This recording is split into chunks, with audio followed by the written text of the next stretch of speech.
teman-teman semua? Mudah-mudahan sehat semuanya ya Pak, Mas ya. Dan Mas dan Mbak ini. Oke. Kita lanjutkan materi kita. Sempat libur gitu ya kemarin. Jadi kita akan lanjutkan materi kita. Oke, tapi sebelum itu ini saya share ini kode kuliah dulu. Oke, ini kode kuliah malam ini.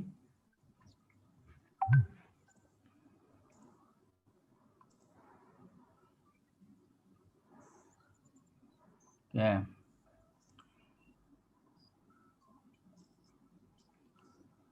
Kalau sekiranya cukup, saya akan share juga materinya. Oke.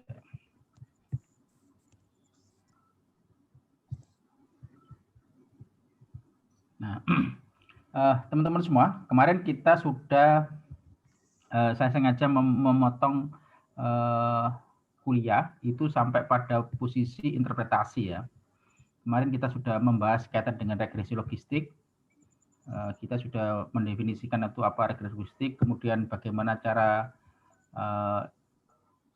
kita melakukan estimasi parameternya, pengujiannya juga kan. Kemudian saya juga lupa ingat apakah sudah saya berikan contoh dengan menggunakan Minitab begitu kan?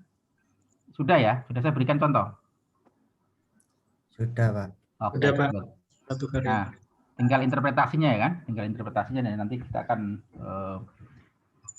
bahas gitu, seperti itu.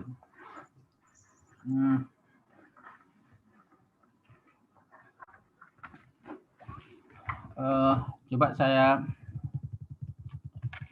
tunjukkan ke saudara, kita nanti sampai ini ya, interpretasi ini kan. Nah ini. Jadi hal yang perlu kita perhatikan di dalam kita menyusun model regresi logistik. Nah mungkin sekilas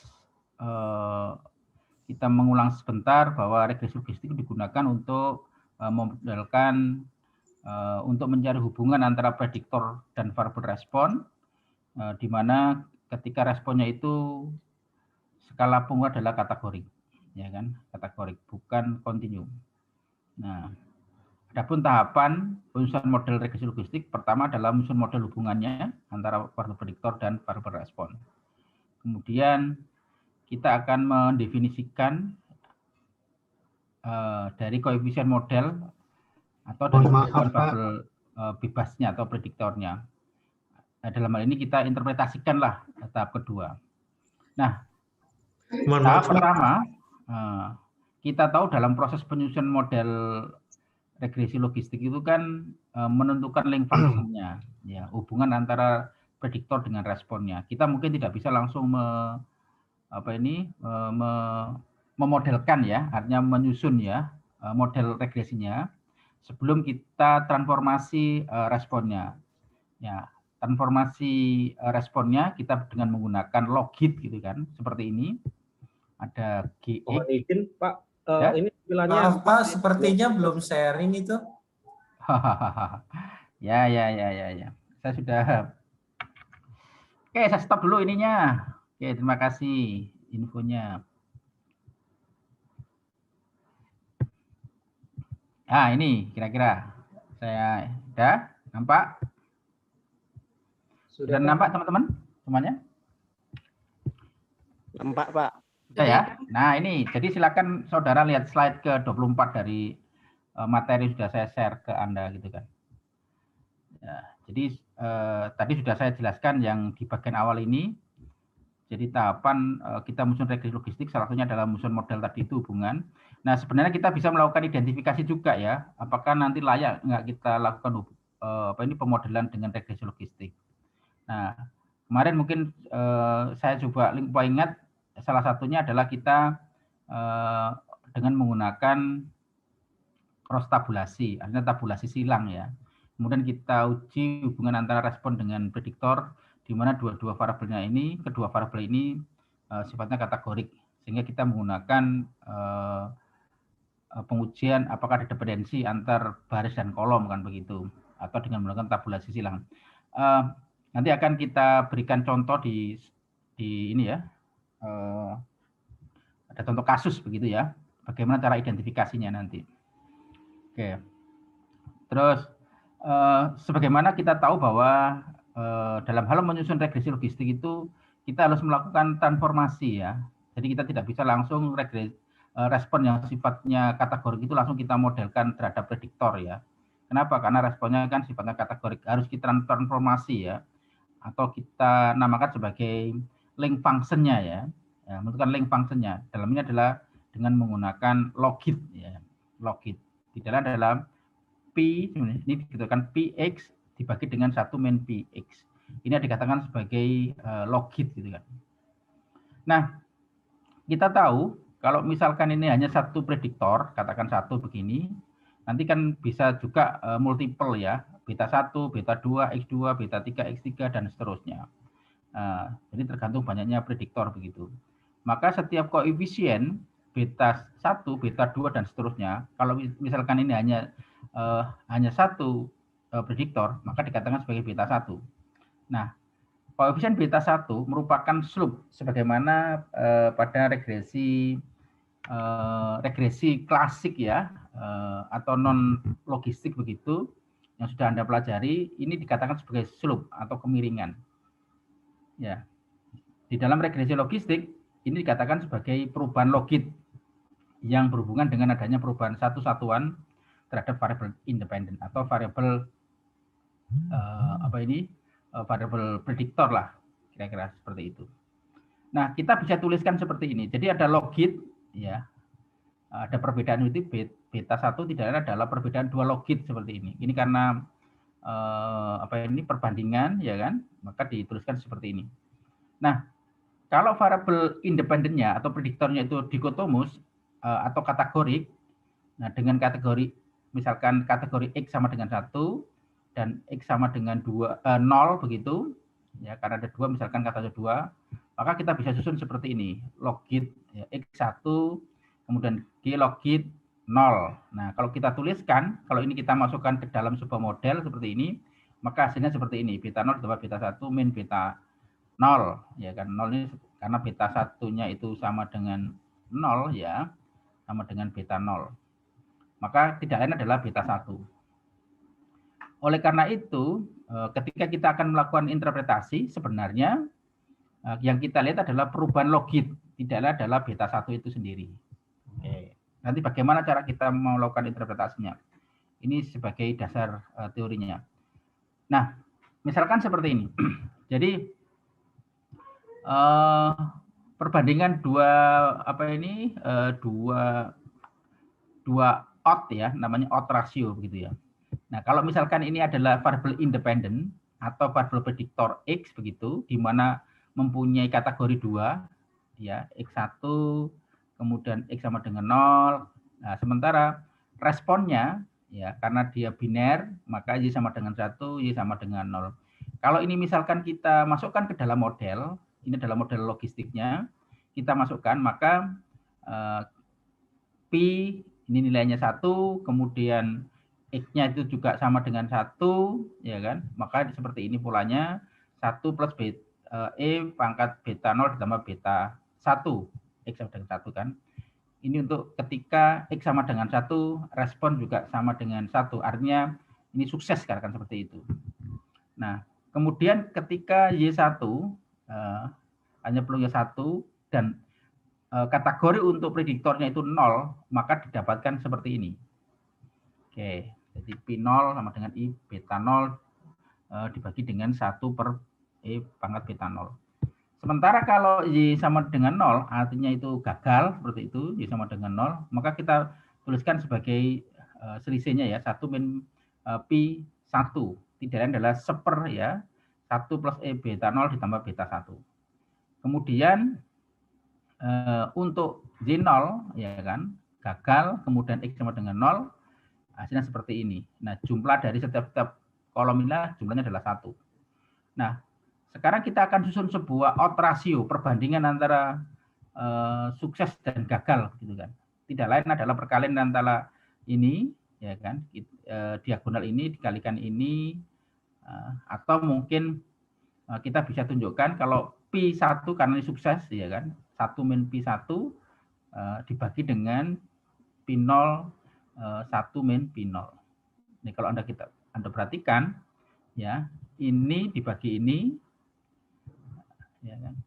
Atau ini dibagi ini juga boleh ya. Ini dibagi ini dibagi ya P0 dibagi dengan 1 P0. Kira-kira seperti itu. Ini kalau kita tuliskan lebih lanjut adalah seperti ini. Tidak lain seperti ini. Kalau kita masukkan ke dalam modelnya. Sehingga odd ratio untuk koefisien beta 1 nanti interpretasi dari beta 1 tidak lain adalah kalau kita substitusikan seperti ini. Nah, tidak adalah E pangkat beta 1. Jadi kita bisa hitung menggunakan E pangkat beta 1. Inilah dikatakan sebagai interpretasi ya kan dari beta 1. Nah, bagaimana implementasinya terkait dengan rumusan ini?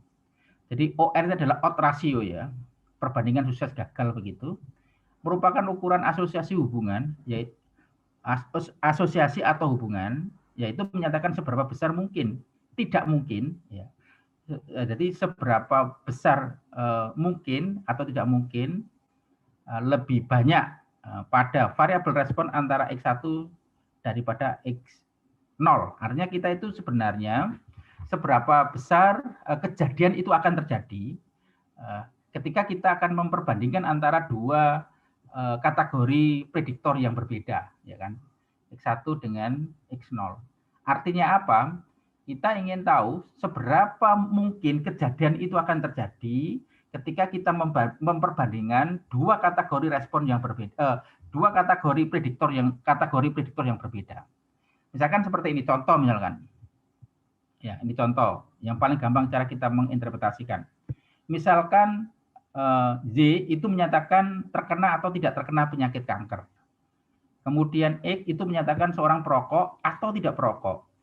Nah, inilah dikatakan sebagai X perokok itu 1, X sama dengan 1, tidak perokok, X sama dengan 0.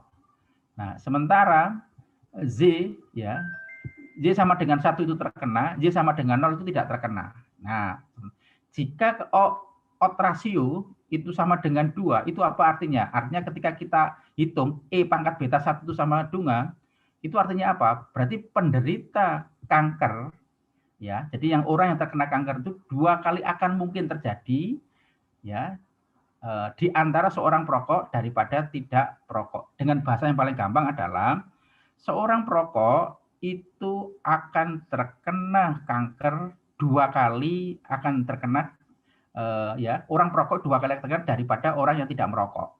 Nah, jadi yang kita bandingkan itu adalah kategori dari variabel prediktornya.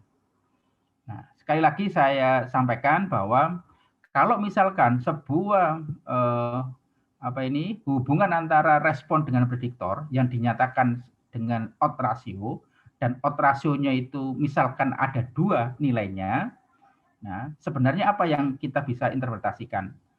Kalau misalkan responnya itu 1 itu terkena penyakit kanker, Z sama dengan 0 tidak terkena penyakit kanker, sementara Anda ingin membandingkan X1 itu adalah perokok, X0 itu tidak perokok misalkan. Nah, ketika nilainya ada 2, maka kita bisa mengartikan sebagai berikut. Jadi seorang perokok itu akan terkena penyakit kanker 2 kalinya daripada orang yang tidak merokok. Nah, kira-kira seperti itu. Nah, kemudian ini, di samping odd ratio, kita juga bisa menggunakan namanya relative risk. Ya, kalau ini langsung kita nilai peluangnya kita perbandingkan P sama dengan 1 ditambah artinya sukses dibagi dengan gagal. Nah, kemudian bagaimana keterkaitan antara odd ratio dengan relative risk, ya kan? Namanya itu kita tuliskan seperti ini, 1 min P0 dibagi dengan 1 min P1. Tidak lain ketika dia sama, ya sama dengan 1. Artinya dia independen, artinya tidak ada hubungan antara prediktor dengan respon. Ketika nilainya itu 1, berarti tidak ada hubungan antara respon atau prediktor terhadap respon. Nah, dengan kata lain, P X itu kecil antara P sama dengan P sama dengan 1 dan P sama dengan 0. Oke. Nah, sekarang ini yang kita jelaskan tadi itu kalau variabel prediktornya itu sifatnya kategorik. Nah, bagaimana dengan kalau prediktornya itu kontinu? Nah, seperti contoh kita kemarin, kita mencoba mengidentifikasi apakah usia itu berpengaruh terhadap seseorang terkena penyakit kanker atau tidak, CHD itu kan. Nah, kalau kita lihat variabel prediktor usia ya yang tidak kita kategorikan, maka itu dikatakan sebagai variabel independen atau variabel prediktor yang kontinu. Sekarang bagaimana cara kita menginterpretasikan beta 1? Nah, kita mengasumsikan bahwa logit itu adalah linier. Maka regresi logistik dengan variabel prediktor X kontinu, maka bisa kita tuliskan seperti ini. Nah, kita bisa tuliskan koefisien beta 1 menyatakan perubahan logout karena peningkatan satu satuan X. Nah, sebenarnya kalau kita perhatikan memang interpretasi ketika prediktornya itu kontinu itu hampir sama dengan kita menggunakan regresi klasik lah. Jadi ketika usia bertambah satu satuan, maka kemungkinan terjadi seseorang penyakit kanker akan sebesar beta 1 kali kan seperti itu. Nah, tapi dengan itu pun juga kita sesuaikan dengan kondisi ya, artinya problem atau mungkin prediktor yang kita gunakan ya seperti itu terhadap responnya. Maka dikatakan sebagai pendidikan satu satuan harus hati-hati. Satuannya apa kan begitu. Karena kalau misalkan usia itu bertambah satu satuan ya kan 1 tahun atau mungkin sekian tahun kan seperti itu, akan kemungkinan terjadi kasus jantung koroner itu sebesar beta 1 lah. Kira-kira seperti itu. Nah, ini contoh misalkan. Ini contoh. Peningkatan usia 1 tahun, misalkan, ini contoh ya, akan menaikkan 1 mm Hg ya secara kesehatan. Nah, ini juga kita lihat 1 mm itu kalau misalkan dari sisi kesehatan itu sangat kecil sekali. Nah, oleh karena itu seringkali dinaikkan ya satuannya, tidak 1 tahun tapi 10 tahun. Maka dengan peningkatan besaran ya menjadi 10 kali, nah itu akan lebih berarti. Makanya dikatakan sebagai hati-hati disitulah dari kaitannya dengan sisi satuan.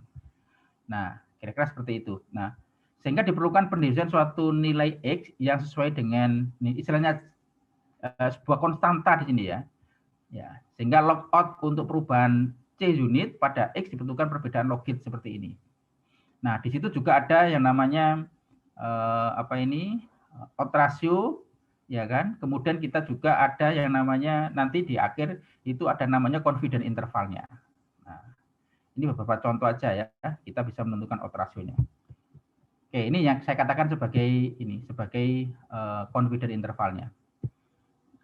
Nah, oke. Nah, teman-teman semua, mungkin saya cobakan ini, saya berikan contoh ya. Saya mungkin keluar dari ini sudah cukup ya. Saya akan keluar dari slide ini, kemudian saya berikan contoh. Oke, saya berikan contoh. Kemarin sudah saya share ke Anda juga ya. Contohnya adalah ini. Oke, contoh. Ini. Kelihatan teman-teman? Kelihatan teman-teman? Kelihatan teman-teman? Belum. Oh, belum. Nah, ini saya ambilkan contoh ya. Ini saya nggak tahu kok. Bentar. Saya tak mengizinkan ini mereka yang telat-telat ini. Oke, sekali lagi saya share lagi contohnya.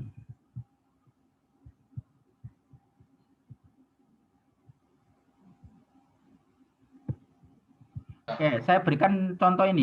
Apakah sudah kelihatan penerapan metode geodesik untuk mengetahui determinan kesiapsiagaan rumah tangga dalam menghadapi bencana alam yang sudah saya share ke Anda. Kelihatan ya? Kelihatan. Oke, saya lihat cara kita interpretasi. Mungkin silakan Anda baca, ini juga cukup bagus. Artinya untuk memberikan contoh aja. Kemarin kita sudah kita jelaskan apa aja sebagai variabel responnya. Ini tidak lain adalah sebuah rumah tangga itu siap atau tidak siap untuk menghadapi bencana. Kemudian dilihat dari variabel prediktornya atau variabel independennya terkait dengan tingkat pendidikan, jumlah anggota rumah tangga, ini kontinu, ini kategorik, pernah mengalami bencana alam, ya tidak, kemudian partisipasi kesehatan pemasyarakat, tinggi, sedang, rendah, kemudian klasifikasi wilayah tempat tinggal, perkotaan, pedesaan, kemudian akses informasi, nah baik dan tidak baik. Nah, kita lihat dari persoalan ini, nah ini ada beberapa, ini sudah tahapan, istilahnya dari sisi estimasi parameter, kemudian pengujian hipotesisnya sudah dilakukan, kemudian maka didapatkan model seperti ini. Oke, saya tunjukkan ke saudara. Modelnya adalah seperti ini. Gx ini adalah Gx sama dengan min 07494 dan seterusnya ya kan. X1 ya, ini X2, ini X3 ya, kemudian X41. Kenapa ini ada 42? Karena kategorinya ada 3 ya, maka di dalam modelnya itu ada 2. Ketika ada 4 ya 3 kan gitu dan seterusnya. Ketika ini X sama dengan 5, X5 itu apa? Oh, klasifikasi wilayah tadi itu, pedesaan perkotaan. X6, akses informasi, baik buruk kan seperti itu. Kalau dia 1 berarti kategorinya ada 2. Ketika dia ada 2 berarti kategorinya ada 3. Nah, ini adalah nilai dari koefisien. Katakan ini beta 1, ini beta 0, beta 1, beta 2, beta 3, ini beta 41, beta 42 ya kan. Ini beta 5, ini beta 6. Oke, ini adalah model dari regression. Nah, pertanyaan menarik adalah bagaimana interpretasinya? Oke, interpretasinya. Maka kita lihat di sini. Oke. Interpretasinya kita bisa lihat di sini. Kalau misalkan ini adalah pengujiannya ya, Wald dan koefisiennya, koefisien tadi, maka kita bisa susun sebagai interpretasi dari odds ratio. Maka interpretasinya adalah ada di odds ratio-nya. Odds ratio yang mana yang kita maksud? Seperti ini misalkan. Nah, misalkan tingkat pendidikan. Odds ratio-nya kok ketemu 1,74 dari mana?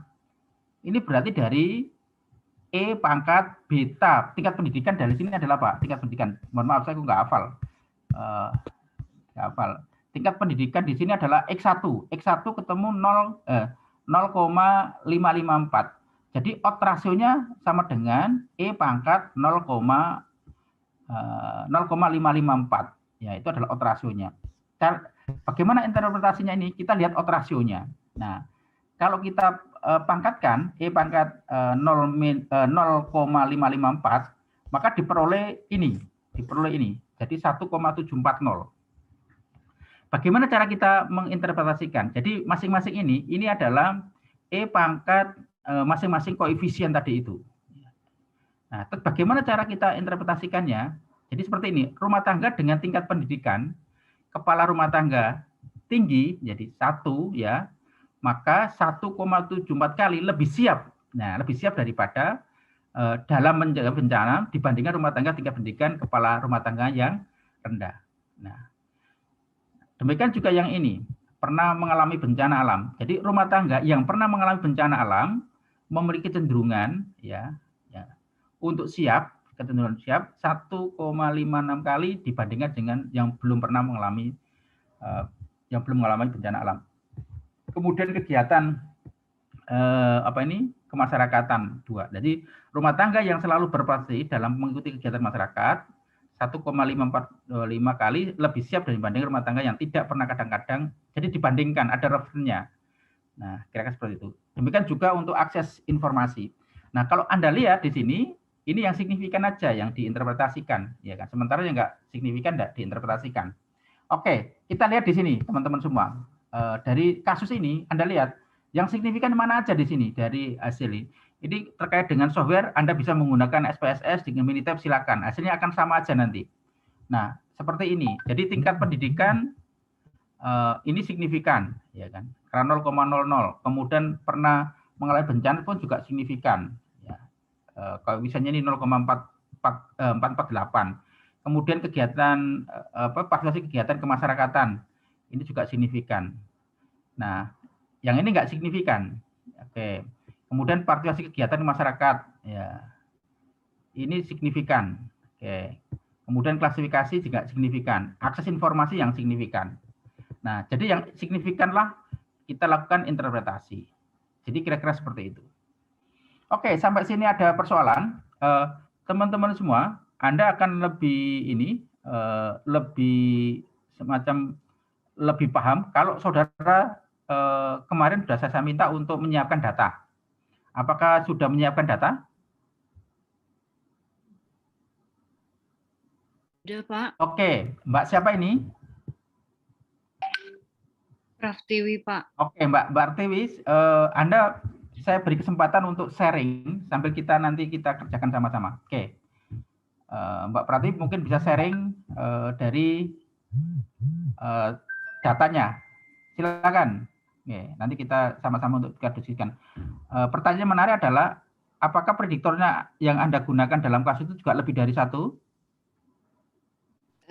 Iya, Pak. Oke, coba. Apakah Anda bersedia untuk sharing ini menggunakan Minitab atau SPSS? Silakan. Kendalanya saya belum berhasil install Minitab, Pak. Oke, kalau begitu bisakah datanya itu di-share? Oh, oke, saya share datanya, Pak. Ya, share lewat apa? Lewat grup? Nanti saya download. Atau lewat apa? Atau lewat chatting? Silakan. Baik, Pak. Oke. Ini ada chattingan. Datanya siapa yang bisa ini?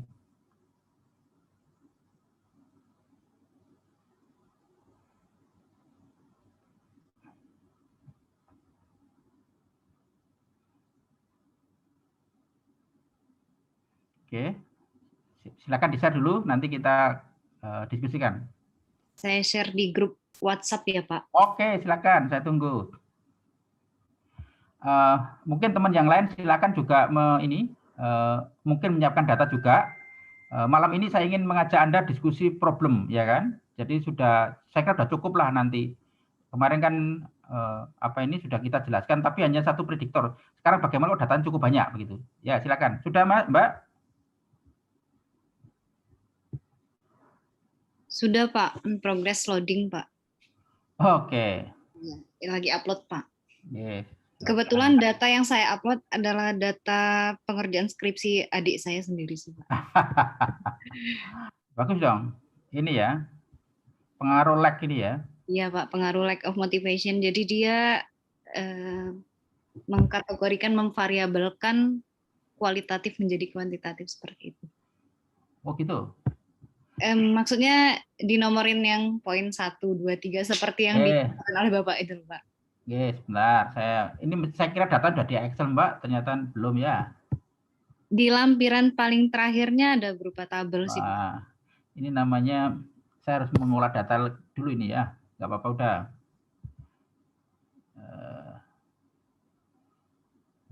Ini ada praktikum juga ya. Saya letakkan di sini. Saya letakkan di praktikum. Nah, saya lihat dulu ya Mbak ya. Nanti silakan di ini.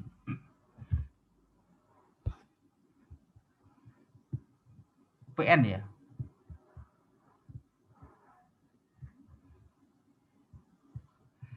Mungkin yang lain ada yang bisa menyiapkan, silakan nggak apa di samping miliknya Mbak, datanya Mbak Pratiwi ini.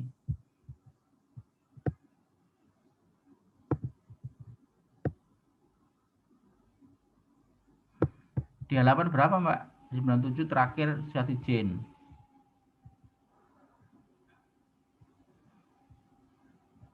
Regresi berganda ya Mbak ya? Masih belum sesuai ya Pak materinya Pak. Lack motivation nggak cocok ini kelihatannya. Oh iya maaf Pak.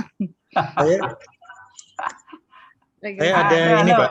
Siapa Mas? Wah, Mbak Pratiwi memberi. Saya ada ini Pak, apa namanya datasetnya untuk diabetes Pak, apa namanya? Silakan. Tapi ya, ini Pak, tadi bisa Minitab-nya sekarang nggak bisa Pak. Excel-nya aja saya share ya Pak. Iya, di-share aja dulu. Nggak apa-apa Mas, coba share. Pak Sutikno mau nanya Pak. Iya Mas Fare. Pak, kayak pengujian itu kan ada beberapa ya Pak ya, kayak serentak, individu, sama kesesuaian model. Yang G itu apa ya Pak ya? Yang G serentak itu Pak. Kalau di Minitab itu apakah otomatis langsung akan keluar tiga-tiganya Pak? Iya, keluaran tiga-tiganya. Tiga-tiganya keluar. Saya kemarin nyoba kok ada salah satunya itu nggak keluar ya Pak. Kenapa ya itu Pak? Ya, gini. Ini CSV ya Mbak, Mas ya, Mas Lukman, Mas Lukman bukan, ya. Pak. Itu baru diabet. Ya. Bentar. Mas Farid nanti coba kita saling share juga nggak apa-apa Mas. Coba sampai praktek nanti kita lihat sama-sama. Tapi saya tak coba mendownload miliknya Mas apa ini? Lukman, Mas Lukman ya. Oke. Ini saya sudah ada sih Pak. Ya, saya tak dulu nanti nggak keluar. Oh, nggak keluar. Nah, yang pengujian serentaknya itu saya enggak tahu apakah saya nggak bisa bacanya. Nggak apa-apa. Saya cari-cari nggak ada yang seperti yang contoh Bapak kemarin. Oh gitu. Nggih. Sebenarnya sama aja Mas. Oke, ini sudah saya dapat. Mas siapa? Mas Farid, silakan kalau mau ini dulu sambil saya menyiapkan miliknya Mas Lukman, datanya ini sudah saya terima ini. Oh gitu ya Pak. Oke. Silakan kalau mau share. Silakan. Oh iya Pak. Mau share nggak apa-apa. Nanti sama aja toh hari ini setelah interpretasi kita tuntaskan dulu istilahnya ini ya, contoh-contoh ya. Kita diskusi contoh-contoh. Oke, silakan, nggak apa-apa. Oh ini hipertensi ya? Apakah iya Pak, ini ya? Ini hampir sama sih sama yang kemarin Bapak ya, jelaskan. Nggak apa-apa. Bedanya ini, sorry.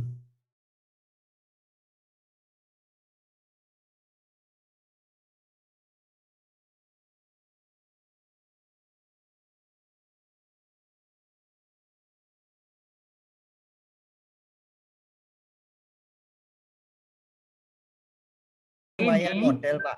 Ini yang kesesuaian model. Ini yang individu. Ini yang individu, oke good. Tidak ada. Sebentar, yang ke atas nggak ada. Devian. Terus ke atas, out.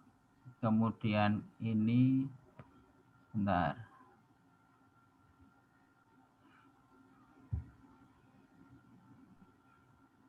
Ya. Udah Pak, cuma cukup itu ya? aja. Iya. Ke bawah lagi. Apa saya salah? Bentar Mas, bentar. Out, coefficient, ke bawah lagi Mas. Sender, out, summary. Oh, oke. Ini ada deviannya ini ya kan. Kemudian person, kemudian regression ANOVA. Ini pakai ANOVA sebagai regresi. Nah, coba gini Mas, coba kita Ya. ini kita apa ini? Kita olah lagi. Diolah lagi. Jadi diulangi lagi. Saya pandu coba. Diulang lagi Pak. Ya, diulang lagi. Masuk di sini ya Pak. Oke, binary ya kan Pak. Kita bisa menggunakan Fit binary Pak. ya, fit binary. Kemudian untuk responnya saya masukkan ini Pak, hipertensi kan. Oke, betul. Terus respon eventnya kan 1 ya Pak. Oke, betul. Kejadian 1. Nah ini frekuensi ini perlu kita masukkan apa enggak? Ini nggak kelihatan. Ya enggak, karena bentuk datanya kan seperti ini kan. Bentuk datanya kan seperti ini enggak. Kecuali kalau itu dalam bentuk tabel. Seperti itu. Iya. Ini terus nggak di kelihatan sini Mas. kan, ya Pak. Prosesnya kok nggak kelihatan Mas? Oh, ininya nggak kelihatan ya Pak? Nggak kelihatan prosesnya. Gimana nggak ya? kelihatan ya? Artinya tahapan-tahapannya nggak nampak gitu loh. Tapi kalau Minitab-nya ini kelihatan Pak. Oh iya, tapi ini loh pilihan-pilihan optionnya itu nggak kelihatan. Pop-up-nya nggak kelihatan. Iya. Share screen-nya semuanya kali Mas. Iya, share screen-nya jangan share screen desktop aja Mas. Oh, kalau ini gimana? Kelihatan Pak? Pop-up-nya yang nggak kelihatan Mas. Nah, bahasanya ngono ya Mbak Ferry ya. Oh, screen all gimana aja. ya? Saya nggak tahu. Ininya tahapannya nggak kelihatan Mas. Share screen-nya all aja Mas. Sudah Mbak. Sudah all. Oh gitu. Oh, sudah. Nah, kebetulan Minitab sampan kan lebih tinggi dari milik saya kan begitu. Milik Anda kan udah 19 atau 20 ini. Oh gitu ya Pak. Saya enggak Iya. tahu sih. Ya, Tapi milik- ini kan prediktornya ada 2 Pak, age sama gender. Kalau yang Ya. age itu kan continuous gitu ya Pak. Ya. Kalau gender itu kategorikal gitu. Itu saya dua-duanya nggak apa-apa coba. Makanya Ya, saya nggak bisa memandu karena nggak nampak tadi itu. mungkin saya stop share dulu aja ya Pak ya. Ya Saya nggak apa-apa, cari nggak apa-apa. caranya Oke, dulu ya. ya nggak apa-apa. Saya tak melanjutkan miliknya ini ya. Ya, terima kasih Mas. Ya. Nanti Makasih, kita Pak. cari data yang kita bisa belajar bersama lah, kira-kira seperti itu. Terima kasih Pak. Nah, saya coba miliknya Mas Lukman. Bentar, saya copy dulu ya. Baik, Pak.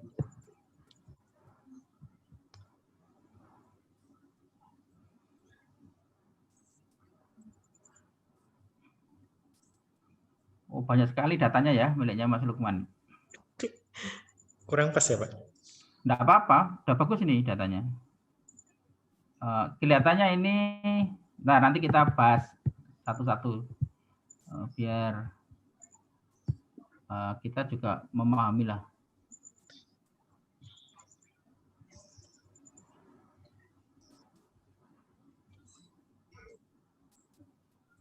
Bentar. Banyak sekali yang dibuka soalnya.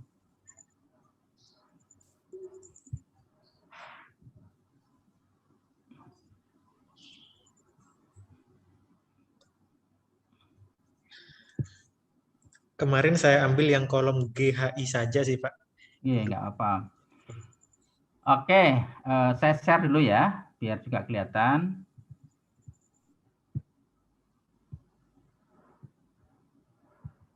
Oke, ini kan datanya ini toh. Kelihatan teman-teman? Iya, benar, Pak. Oke. Ini adalah kelasnya adalah responnya kan? Kelasnya Iya, responnya. benar respon, Pak. Umur ini adalah continue, kemudian BMI juga continue, diabetes function juga continue, serum juga continue, thickness juga continue. Yang ini apa? Time ini? Kemarin saya nggak pakai itu, Pak. Sebenarnya saya kepingin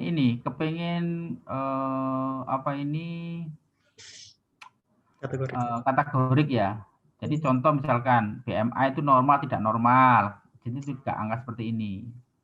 Gitu. Ini kan continue semuanya. Oh iya. Mungkin blood percent juga gitu, mungkin darah ya. Kemudian konsentrasi glukose. Artinya kita transformasi ke dalam bentuk kategorik semuanya. Nah, kira-kira seperti itu. Nanti bagaimana cara interpretasinya, gabunganlah seperti itu. Ya. Di antara teman-teman mungkin ada enggak? Nah, makanya seringkali kita lakukan namanya pra-processing. Ya. Jadi kalau misalkan berapa sampai berapa mungkin tinggi, berapa sampai berapa sedang, berapa sampai berapa rendah. Nah, kira-kira seperti itu misalkan konsentrasi glukose. Demikian juga BMI misalkan normal, abnormal, di bawah normal. Nah, seperti itu misalkan. Demikian juga klasifikasi. Nah, itu akan lebih bagus. Ya, artinya nanti kita, jadi Mas Lukman, ini kita bisa tidak hanya sekedar ini, continue seperti ini. Nanti setelah interpretasi itu akan nampak sekali, bagus gitu kan. Iya. Nah, bisa enggak? Jadi butuh butuh ini. butuh pemahaman dalam hal kita membuat klasifikasi. Itulah nanti kita bisa melakukan identifikasi. Oke, tapi sebelum itu mungkin ada yang punya data yang cukup bagus daripada saya nanti akan Mbak Dina, Pak. Siapa? Dari Mbak Dina sepertinya udah share lagi. Oke, Mbak Dina. Oke, bentar. Mbak Dina. Oke, nggak apa-apa. Tapi yang itu belum saya coba, Pak. Kemarin saya nyoba pakai data continue soalnya. Oh, sama. Gitu. Healthcare dataset stroke. Oke, nggak apa-apa. Coba ini. Kemarin kelihatannya ramai sekali di grup itu loh, ya kan? Pak, mohon izin. Saya sebenarnya punya data banyak, Pak. Cuma saya baru pulang dari kantor nyetir ini, Pak. Di grup itu ada data saya, Pak. Ambil di BPS, Pak. Oke, terserah enggak apa-apa. Ada tak? Silakan enggak apa-apa kalau ada. Ininya aja, Pak. Apa? Judulnya aja. Belum saya download di HP sih, Pak. Oh, begitu. Waduh, eman Mas soalnya. Ini ada Pak, pelayanan kesehatan menurut kelompok umur, menurut kelompok pengeluaran, provinsi, lain-lain, Pak. Oke, bagus lah, Mas. Ya, saya mungkin semua itu bagus, tapi butuh pra-processingnya gitu loh, yang lebih gampang gitu. Bentar, ini tak. Saya lebih buka datanya Mbak Dina ini. Kenapa ini? Saya juga membuka Excel yang lain. Kita tutup aja ini.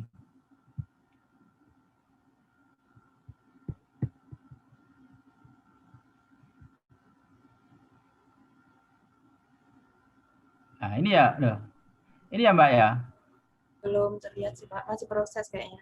Oh gitu. Atau mau, itu datanya soalnya banyak. Iya, besar ya. Oke, mungkin gini aja. Atau mau saya potongkan Pak, ambil berapa data gitu. Jangan banyak-banyak Mbak. Nah ini juga bagus kayaknya. Yang yes-nya ini. Ini gender juga, ya kan? Ini ada Tapi gender. belum kelihatan itu Pak. Oh belum. Bentar Pak, saya konvertkan yang data. Coba gini aja Mbak, saya minta ini Mbak ya, diminta gini ya.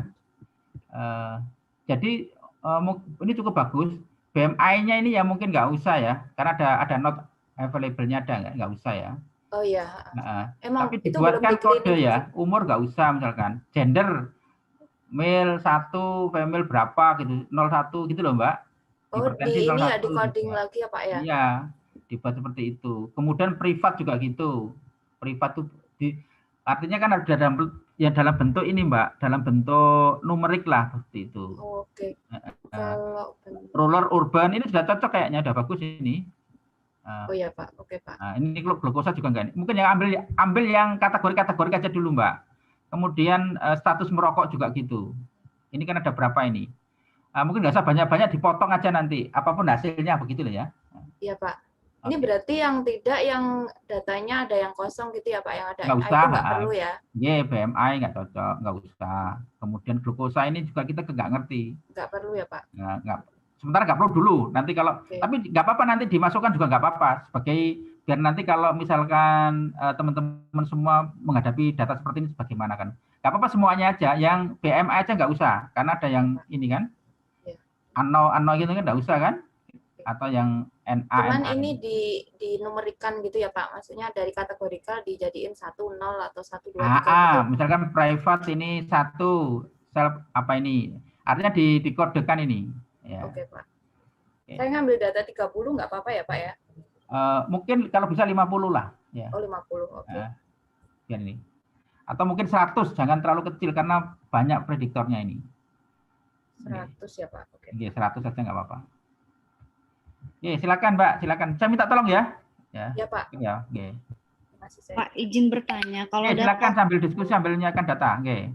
Kalau data yang barusan saya share ke WA Group, apa itu udah termasuk untuk perhitungan regresi logistik apa belum ya Pak? Yang mana Mbak? Yang barusan saya adik sampai mau? Bukan Pak, ada Excel barusan saya share lagi. Oh Mbak Pratiwi ini, regresi ini? Iya. Oke. Itu data pengiriman barang. Oh, sampai banyak data gini loh Mbak. Yang data. Oke, saya download juga.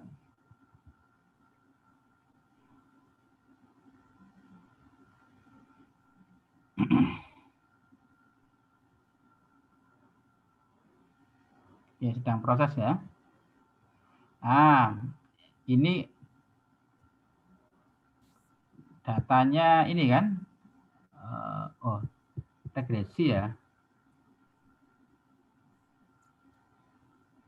Bentar, saya ini kan dulu. Masih dibuka, Mbak.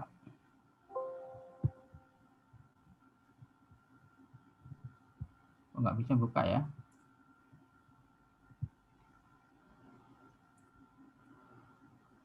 Nah.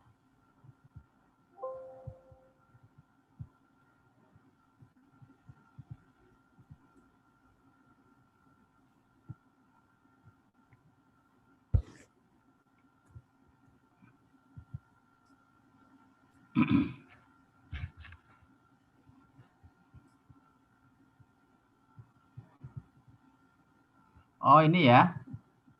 Ada CPL ini ya. Iya Pak, yang ada lead time-nya, ada Ada lead time, kemudian ada apa ini? Ada weight-nya, beratnya Pak. Oke. Masanya. Equid, oh ya apa ini? Ya ini kalau sepertinya kategorinya bar kering. Ya ini. Iya, dry atau bukan. Nah, kalau dry atau ref ya, ini berarti kan biner kan? Nah, ini sebenarnya bisa, ini bisa. Ya, ini bisa Mbak. Tetapi variable prediktornya ini, ya kan? Ini kalau kita lihat, ini kan continue semua ya. Atau yang lead time-nya ini kayaknya juga continue kelihatannya. 1/12 ini. Ini juga continue sebenarnya. Nah, bagaimana kalau ini dikategorikan akan lebih bagus nanti. Ya kan? Jadi kalau dilihat dari data yang dikirim ini memang memenuhi ya, misalkan ikut ini dikatakan sebagai variable responnya katakan. Kemudian yang CPL sampai WGT ini saya apa ini nggak tahu saya. Nah, ini dikatakan sebagai variable prediktornya ya bisa sebenarnya. Ya kan. Mungkin saya tunjukkan aja, mungkin teman-teman juga bisa lihat ya datanya Mbak siapa? Mbak Fitri. Datanya kan ini, kelihatan? Nah, ini kan? Kelihatan teman-teman? Kelihatan Pak. Oke, jadi yang ini, ini karena biner boleh ya. Jadi dry mungkin 1, ini 0. Nah, di kode seperti itu, 01, 01 seperti itu. Sementara yang lain ini nanti sebagai prediktornya. Nah, ini akan lebih bagus kalau ini dikategorikan. Nah, interpretasi itu nampak sekali gitu loh. Nah, kalau misalkan kita kontinukan pun juga bisa sebenarnya. Tapi tadi itu kita harus hati-hati karena apa ini satuannya seberapa besar dan kecil ya. Kalau misalkan nilai segini besar atau kecil kan, tapi kalau dikategorikan akan lebih nampak interpretasi di dalam out ratio-nya nanti nampak sekali. Oke, jadi kira-kira seperti itu. Ini boleh Mbak, jadi sekali lagi boleh. Ini kan sudah memenuhi kriteria. Oke, tapi ini dibuat kategori aja dulu lebih enak nanti. Nah, sekarang nanti kalau kita bisa identifikasi ya kan. Jadi seperti kita mungkin Pak Edwin pernah ini memberikan pembelajaran ke Anda ketika akan menyusun sebuah model regresi itu diidentifikasi polanya. Nah, artinya kan bagaimana bentuk scatter plotnya, kemudian korelasinya seperti itu. Nah, di dalam regresi logistik bisa lihat tabulasinya nanti. Oke, sabar sambil nunggu datanya Mbak. Apa tadi? Bentar ya, Mbak. Oke, nggak apa-apa. Saya sabar menunggu Mbak. Ya. Oke, ada lagi tanya dulu, nggak apa-apa. Tanya. Nanti kan kita jelaskan tuntas lah. Kira-kira seperti itu. Nanya deh Pak. Oke, Mas Lukman, silakan Mas Lukman. Sebenarnya ya hampir mirip dengan pertanyaan saya kemarin. Ini Pak, misalnya variabel prediktornya itu banyak Pak, sampai kolom ini misalnya ada 8 gitu. Betul. Kita pakai semua atau bagaimana Pak step-stepnya Pak? Atau hanya kita pilih 5 atau 4 atau bagaimana Pak langkah-langkahnya Pak? Kalau pertanyaan bagus sekali itu Mas, pertanyaan bagus. Pertanyaan sangat bagus. Jadi gini, di dalam kita menyusun model regresi, apapun model regresinya, kita lihat berapa observasinya. Observasi adalah N, ya, jumlah datanya yang ke bawah, baris ini ya kan.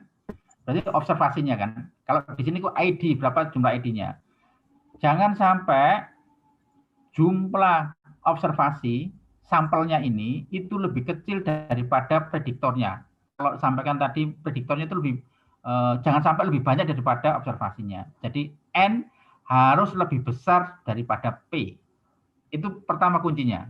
Iya. Itu syarat kita mengolah data dengan regresi, ya. Kira-kira seperti itu. Nah, sekarang bagaimana kalau akan terjadi seperti itu? Ternyata prediktornya itu lebih banyak daripada N misalkan. Nah, maka cara yang harus kita lakukan adalah ya tadi itu kita akan memilih variabel prediktor yang paling signifikan ya terhadap hubungan terhadap respon. Nah, kira-kira seperti itu. Nah, sekarang bagaimana tahapannya? Nah, ini yang tadi saya sampaikan.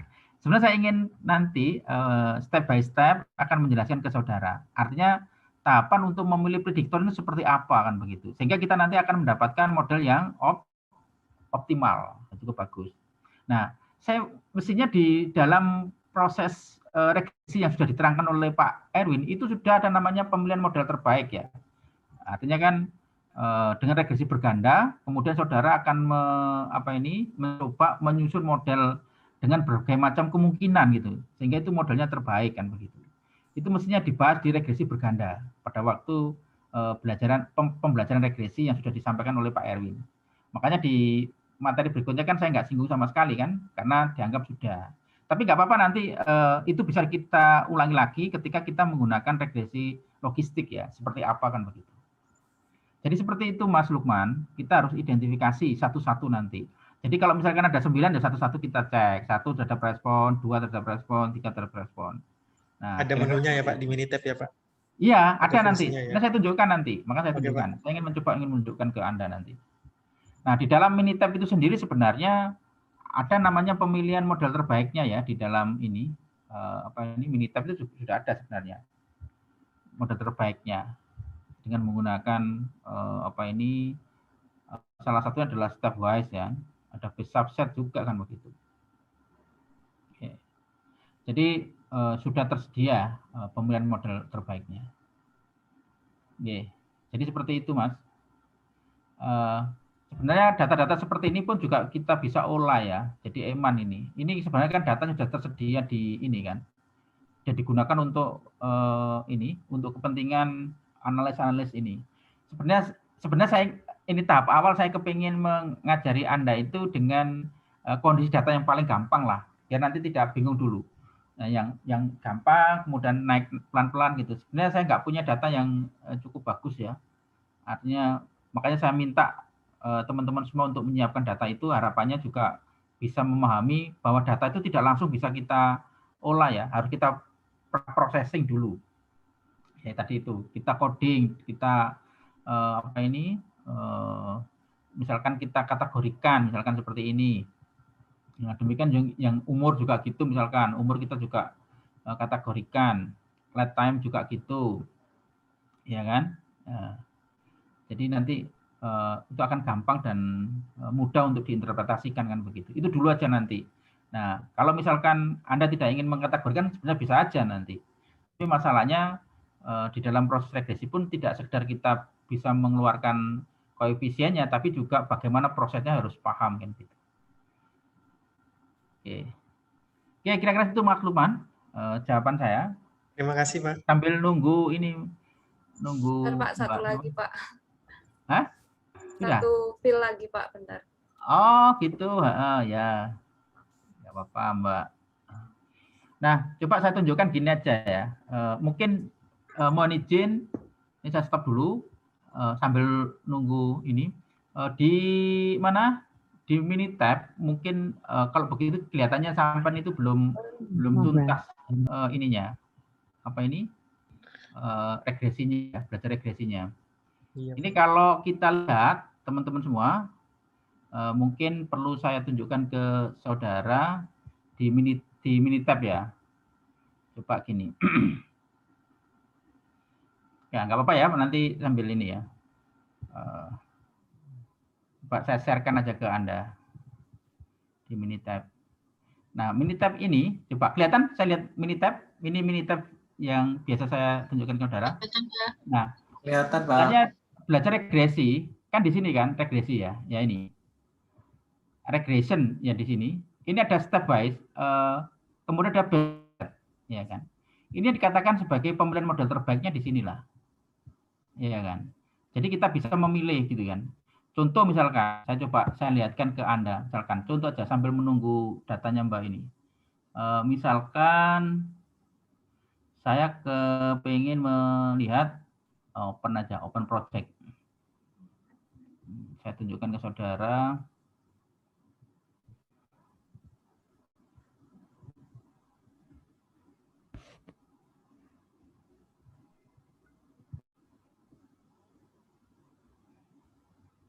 Oke.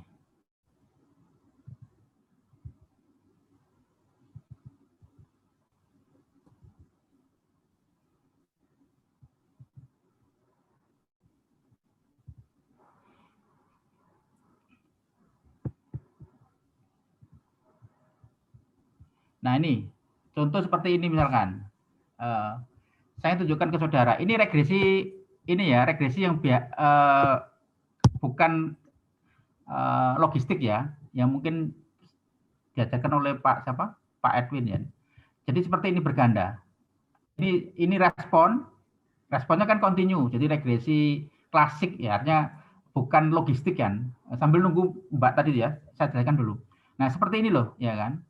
Ini satu respon dipengaruhi oleh banyak prediktor, 1, 2, 3, 4, kan seperti itu. Nah, sekarang kita bisa melakukan bagaimana cara kita mendapatkan pemilihan model terbaik, misalkan seperti itu. Nah, di dalam Minitab itu sudah tersedia semua kan gitu. Nah, ini misalkan regresi kita menggunakan best subset misalkan. Nah, ini kita masukkan semua datanya, responnya sales misalkan, kemudian mulai dari prediktor sama ini kita masukkan semuanya, ya kan? Kita tinggal ini, tinggal oke aja seperti dapatkan. Kelihatan teman-teman? Ya, kelihatan? Kelihatan, Pak. Oke.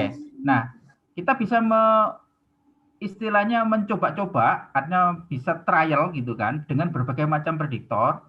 Kalau kita regresikan kira-kira berapa kriterianya. Nah, di sini ada kriteria R kuadrat adjusted, ada CP Melo, dan ada standar deviasi dari errornya. Nah, kriteria ini kita akan mengambil ketika R-nya harus sebesar mungkin, R kuadrat aja juga semakin besar, CP Melo itu sedapat mungkin sesuai dengan banyaknya prediktor yang kita masukkan, S itu sekecil mungkin. Nah, contoh misalkan, kalau saya hanya menggunakan satu variabel, R kuadratnya adalah ini, RZ-nya adalah ini. CP Melo-nya ini cukup besar sekali, jauh sekali. Artinya apa? Ini nggak mungkin, gitu kan. Nah, kita cari yang R kuadratnya tertinggi di sini. R kuadrat tertinggi adalah 99 misalkan. Kalau kita masukkan 3 variabel. Oke, ini 99, ini. Kalau misalkan 2 ada 99,4 misalkan. Ini 99,3 ya kan. Nah, tetapi ini 11. Kejauhan kan, artinya mestinya CP-nya itu harus 2, ternyata dia harus 11. S-nya juga besar gitu kan. Nah, sehingga yang mungkin adalah yang ini, yang 3 ini. 3 variabel. Jadi R kuadratnya besar 99,7, kemudian R juga tinggi 99,6. Nah, CP-nya juga mendekati 3,4. S-nya juga paling kecil. Nah, inilah yang model terbaiknya nanti. Berarti kita menggunakan prediktor apa nih? Yang pertama adalah promosi ini, kemudian aktif account-nya, kemudian yang ketiga adalah menggunakan kompetitif. Nah, kira-kira seperti itu. Ini yang kita akan gunakan cara seperti ini untuk pemilihan model terbaik. Nah, nanti di dalam logistik pun juga seperti itu nanti. Nah, yang pertanyaan Mas Lukman itu, ya, bagaimana cara kita untuk menentukan variabel? Sebenarnya kita bisa saja otomatis seperti ini selama tadi itu N-nya itu lebih besar daripada P, itu tahapan awalan, kan begitu. Oke, ini contohnya. Mbak, ini tadi sudah ngirim? Ya Pak, sudah saya kirim di WA. Oke, terima kasih. Cuma saya cek. Mbak, ini data stroke ini ya? Iya Pak, benar Pak. Oke.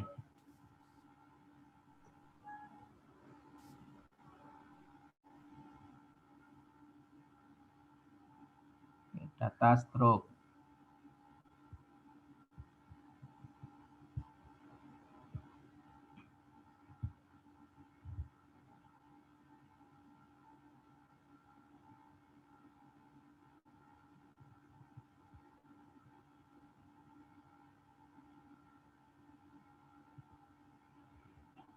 Ini responnya apa, Mbak? Responnya? Responnya apa? Hipertensi atau stroke? Stroke kelihatannya. Ini kalau stroke semua ternyata datanya satu semua ini, Mbak. Ada hipertensi, ada stroke, ada. Oh iya. Iya, kalau begitu gini aja. Ada heart disease, ini Pak. sama-sama bukan ini sama-sama bukan orang kesehatan ya. Ambil aja salah satu nanti ya. Mungkin ada kan itu ada 3 tuh Pak, hipertensi, heart disease sama stroke. Betul, kita ambil hipertensi ya. Ini kan tetangganya aja kan, stroke sama hipertensi ya. Iya. Oke. Saya ini udah kelihatan ya Mbak ya? Saya ini. Kelihatan Pak. Oke, good. Nah, misalkan ini saya tempel aja ya di sini. Nah, ini saya tempel aja. Nah, kesepakatan misalkan ini hipertensi aja ya sebagai ini kan, sebagai apa ini? Sebagai responnya ya, hipertensi ya, 0101 gitu ya. Nah, terus ini sebagai prediktornya ada gender, ada umur, mungkin kita ngambil ini aja. Ini pernah nikah gitu ya? Iya, Ini benar, sakit, Pak. ini sakit ini ya, sakit hati ya? Iya. Itu residen, ini boleh work tipe atau kita pilih yang ini aja ya, kita pilih status merokok, ini bagus ini kayaknya. Oke, kita lihat sekarang. Saya kepingin kalau ini mungkin nggak bisa, ini dalam bentuk ini ya. Ini saya delete aja ya. Ya, Pak. Yang ini, apa ini dua variabel ini. Ini saya delete aja. Nah, sama ini juga saya delete. Oke, ini kan teks apa itu? Oke, saya pakai yang ini. Misalkan nanti responnya pakai hipertensi ini ya, hipertensi ini. Ya, berarti 1, 2, 3, 4, 5, 6, 7. Nah, kita lihat sekarang kategorinya ada 3 kan, ya. Ini kategorinya 2, ya kan? Betul ya? Iya. Ya ini enggak, ini satu semua, truk semua nggak mungkin, datanya satu semua. Artinya kan sama aja, enggak bisa kita ini kan. Nah, kita ini continue, gender laki-laki perempuan dan seterusnya. Oke. Nah, coba kita identifikasi. Tadi pertanyaan Mas Lukman, kalau misalkan apakah ini berpengaruh pada intervensi hipertensi misalkan seperti itu. Nah, kita bagaimana caranya? Nah, kita buat seperti ini. Ya, yang pertama adalah kita membuat tabel, kemudian cross validasi. Nah, ini kan. Barisnya kita letakkan tadi hipertensi misalkan. Kolomnya kita letakkan gender misalkan. Kita ingin tahu, ini kita letakkan di gender. Oke, ini gender. Ini berarti yang pertama. Kemudian kita lihat chi-square-nya. Nah, oke, kita menggunakan chi-square ini. Sudah cukup aja. Kemudian cukup, kita butuh itu aja. Oke. Nah, oke. Nah, kita lihat seperti ini. Ini adalah tampak seperti ini ya. Yang tadi hipertensi, kalau 0 tidak terjadi hipertensi, 1 hipertensi. Kemudian ini adalah gender, 0 itu laki-laki atau perempuan? Perempuan, Pak. Perempuan. Nah, ini kalau kita lihat apakah ada hubungan, jadi jenis kelamin terhadap apakah terkena hipertensi atau tidak. Kalau kita lihat di sini, ini menunjukkan P-value-nya adalah 0,022. Berarti ini kesimpulannya apa? Gagal tol anal atau tol anal? Hipotesanya adalah ada hubungan antara baris dan kolom. Ada hubungan ya, baris dan kolom. Nah, yang kedua tidak ada hubungan antara jadi H0-nya itu tidak ada hubungan antara baris dan kolom. Berarti tidak ada hubungan antara gender terhadap terkena penyakit hipertensi atau tidak. H1-nya ada hubungan, ya kan, antara gender terhadap hipertensi. Kalau kita lihat P-value kan cukup tinggi, berarti kita dikatakan gagal menol A0 atau terima H0. Apa kesimpulannya? Berarti tidak ada hubungan antara gender terkena hipertensi. Oke. Jadi nanti kalau misalkan kita modelkan, umur ini cenderung tidak akan signifikan nanti. Coba dicatat nanti. Oke. Karena tidak ada hubungan. Ini cara kita melakukan identifikasi. Yang berikutnya, apalagi misalkan. Nah, hipertensi terhadap, ini responnya kan, kita sebagai responnya, maka kita ganti-ganti. Kemudian ini, penyakit hati ya kan. Oke, kita cek. Nah, hati, nah ini, kalau hati lumayan bagus ini. Ini P-value-nya 0,028. Ya, itu menunjukkan apa? Ya, ini juga gitu, tapi ini mendekati ini kan. Ini menunjukkan apa? Berarti ada kemungkinan bahwa penyakit hati itu ada berpengaruh terhadap hipertensi. Oke. Kita lihat lagi. Nah, kita cek semuanya ya. Mudah-mudahan waktunya cukup ini. Kemudian ini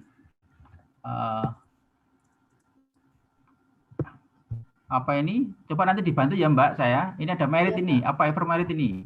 Nah, misalkan kita lihat. Nah, kayak gini, 0 ini mungkin tidak nikah gitu ya. Iya, yang satu itu. Ini juga nggak signifikan ini. Ini juga nggak signifikan.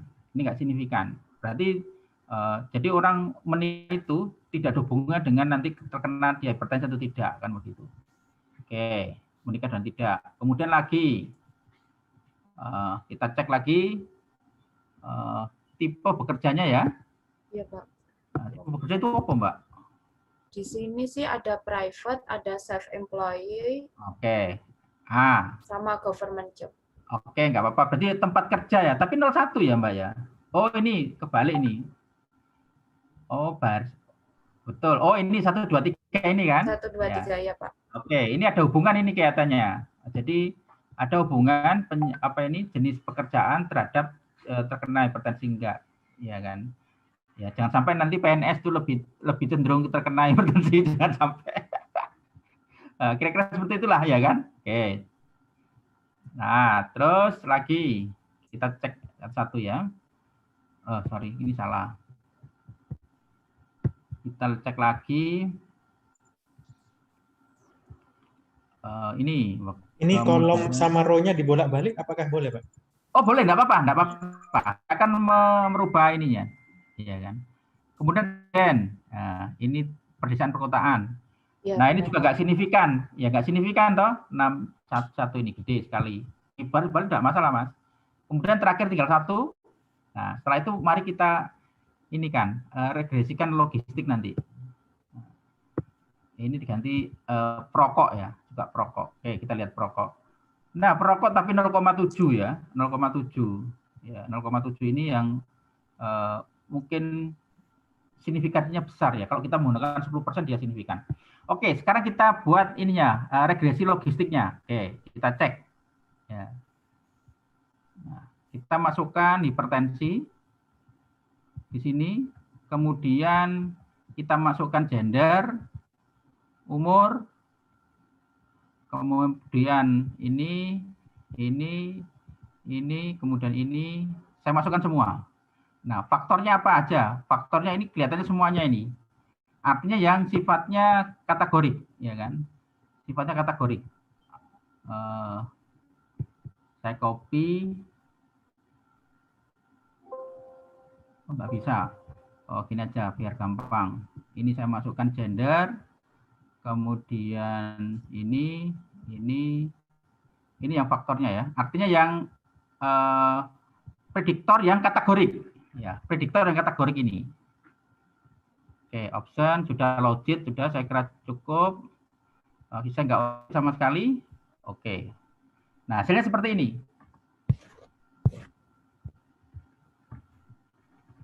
Nah, ini kan. Jadi yang kejadian hipertensi kan ada ini kan. Ada 27. Kemudian ini prediktornya. Nah, oke, gender tadi, gender kan ini gender tadi ya, laki-laki. Kalau 1 tadi apa Mbak? 0. Laki-laki, Pak. 1 laki-laki ya. Nah, kalau kita lihat dia ternyata tidak signifikan toh. Ya. Tadi, ini apa hasil identifikasi yang mana tadi? Ini kan di atas tadi sudah kita buat kan? Iya. Nah, ini kan dia nggak signifikan di sini. Nah, ini kan? Oke, nah ini kolom ya, kolom atas ini ternyata nggak signifikan. Maka di regresi logisnya pun juga nggak signifikan, ya kan? Ya tadi pertanyaan Mas Lukman, caranya kita mengidentifikasi seperti itu. Nah ini kalau kita paksa juga nggak signifikan ternyata dia, ya jadi nggak signifikan. Nah kemudian kita lihat lagi umur juga nggak signifikan. Nah, yang signifikan adalah nih sakit apa ini? Sakit hati ya, disease kan? Iya. Dia signifikan ini, ya. Ini 0,0 apa? 0,2 ini signifikan. Kemudian pernah menikah ya. Jadi kata juga nggak signifikan. Nah, Ini pun juga nggak signifikan semua, residen juga nggak signifikan semuanya. Yang signifikan ternyata ini, cuma satu tok ini. Di antara berapa? 1, ya, 2, 3, 4, 5, 6, dan 7. Ini tidak satu pun yang signifikan, kecuali hanya ini, head disease ini. Ya kan? Yang signifikan. Nah, ini kalau misalkan Anda nggak masukkan di dalam faktor tadi nggak muncul sini, karena ini adalah kategorik, variabel kategorik. Kecuali umur ini kan continue tadi. Ini pun juga nggak signifikan. Ini signifikan pada 10%. Oke, jadi seperti itu. Nah, sehingga model terbaiknya ya hanya ini, ya kan? Hanya ini. Nah, ini nanti akan diinterpretasikan. Nah, berapa nilai odds rasionya? Itu pun juga 0,14, kecil sekali gitu kan. Ya. Artinya apa? Ini kalau kita lihat, saya nggak tahu, ini terkena dan tidak terkena gitu kan? Iya Pak, 1 sama 0. Nah, saya juga nggak ngerti secara kesehatan ya. Ini mengartikan apa? Berarti seseorang yang kena sakit hati itu akan terkena hipertensi ya 0,14 kali dari yang mereka yang tidak terkena sakit hati ya. Ini dibandingkan dengan 0 ya kan. 1 dibandingkan dengan kategori dia 1 terkena sakit hati dan tidak sakit hati gitu kan. Kira-kira seperti itu, relatif terkena penyakit hipertensi kan begitu. Jadi cara seperti itu cara interpretasi. Ini yang bisa diinterpretasikan hanya ini toh, 1 ini. Yang lain karena dia nggak signifikan ya nggak bisa diinterpretasi. Nah, kira-kira seperti itu. Nah, kalau kita lihat memang kalau misalkan kita uji secara tadi dengan menggunakan kesesuaian model, kita lihat ke bawah. Nah, ini kan Anda bisa lihat. Ini kalau secara serentak memang signifikan. Signifikan cuma 1 tok ini. Modelnya juga sesuai ini. Tapi masalahnya yang signifikan hanya 1 kalau dengan menggunakan ini. Iya kan? Ini juga modelnya sesuai kan begitu. Ngerti maksudnya yang saya maksud di sini? Jadi kalau uji serentaknya itu signifikan, oke. Kesesuaian model sesuai. Kemudian dilanjutkan uji parsial kan, individu-individu. Dari individu itu ternyata yang signifikan hanya ini, seseorang terkena sakit hati atau enggak. Nah, ini adalah dikatakan sebagai odds rasionya di sini. Nah, ini bagaimana cara interpretasinya ini? Ini dimulai dari mana? Ya, E pangkat ini. E pangkat min 1,954 ini nilainya itu ini, ya kan? Nah, terus bagaimana interpretasinya ini? Nah, kita bisa membuat interpretasi seperti ini. Jadi pasien atau siapapun ya, pasien yang mempunyai ini penyakit hati karena 1 begitu, ya akan lebih punya kecenderungan ya, boleh kecenderungan atau mungkin gitu kecenderungan akan terkena hipertensi ya 0,14 kali terhadap ya pasien yang tidak memiliki sakit hati daripada kan gitu seperti itu. Tadi dibandingkan dengan yang kita bandingkan adalah klasifikasi dari prediktornya terhadap ya kan respon yang berkategori 1 yang ya, kira-kira seperti itu. Oke, sampai sini ada yang ditanyakan? Pak, kalau p-value sama odds ratio itu kalau p-value-nya itu sekecil, odds ratio-nya pasti kecil ya Pak ya? Ya, enggak juga. Ya, enggak juga. Kebetulan kan negatif di sini tandanya. Iya. Ya kan? Jadi makanya dia kecil sekali ini. Kalau dia positif ini besar, mesti di atas 1 nanti. Nah, untuk pengujian memang kita lihat PV ini, Mbak. Jadi pertama memang kita lihat adalah ini dulu, G ini dulu. Ini adalah uji serentaknya. Ini uji kesesuaian modelnya. Modelnya sesuai, ya kan? Bahwa dia linear logistik. Kemudian dilanjutkan dengan uji parsial seperti ini. Nah, dari sini baru nanti interpretasinya adalah ini. Nah, kira-kira seperti itu. Nah, coba Anda lihat ini, umur. Umur ini kan nggak signifikan, toh? Atau nggak signifikan, ada 5%. Kalau Anda menggunakan 10% baru signifikan. Ya, ini kalau Anda lihat kan kecil sekali, ya kan? Kontribusinya kan begitu. Oh, berarti Oke, ada lagi yang ditanyakan? Berarti kalau untuk odds ratio itu untuk interpretasinya itu ya Pak ya? Gimana? Ya, untuk betul. menilai Untuk interpretasinya itu ya. betul. Khususnya prediktor yang sifatnya kategori. Ya. Ini kan kategori, kita buat kategori semua kan tadi? Ya. Ya, sudah kita buat kategori. Nah, ini sebenarnya datanya cukup panjang karena kita potong 100 bisa jadi ya seperti itu kan? Ya. Nanti mungkin Mbak siapa tadi? Mbak Ferry atau siapa itu mungkin diulang lagi ya, diulang lagi Pak. nanti biar nanti menghasilkan kesimpulan yang bagus. Nah, mungkin gini, ini sudah saya berikan contoh begitu. Mungkin seminggu lagi Anda kerjakanlah data yang Anda punya itu dengan cara-cara yang saya lakukan gitu, sehingga dengan menggunakan referensi atau apa beberapa literatur yang sudah saya share di situ, silakan nanti. Pertama adalah nanti proses pengujiannya seperti apa, kemudian mungkin diawali dengan identifikasi dulu.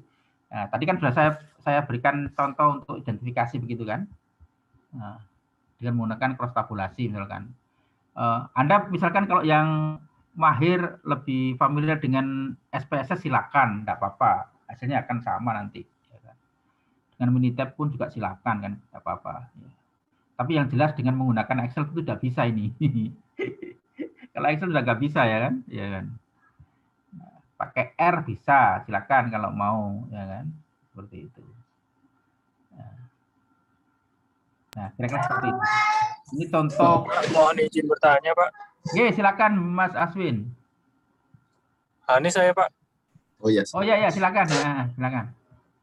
Sebenarnya balik ke pertanyaan dasar sini, Pak. Saya itu agak bingung ya perbedaannya antara regresi linear berganda dengan regresi logistik, Pak.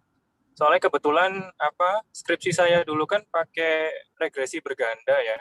Jadi judul skripsi saya itu kebetulan pengaruh pengetahuan konsumen terhadap keputusan menjadi nasabah tabungan, Pak. Nah, X-nya itu adalah pengetahuan konsumen, di mana subvariabelnya itu adalah pengetahuan produk, pengetahuan merek, dan lain-lain gitu loh. Nah, yang saya pahami di regresi logistik ini kan juga sama kan ya. Ada gender.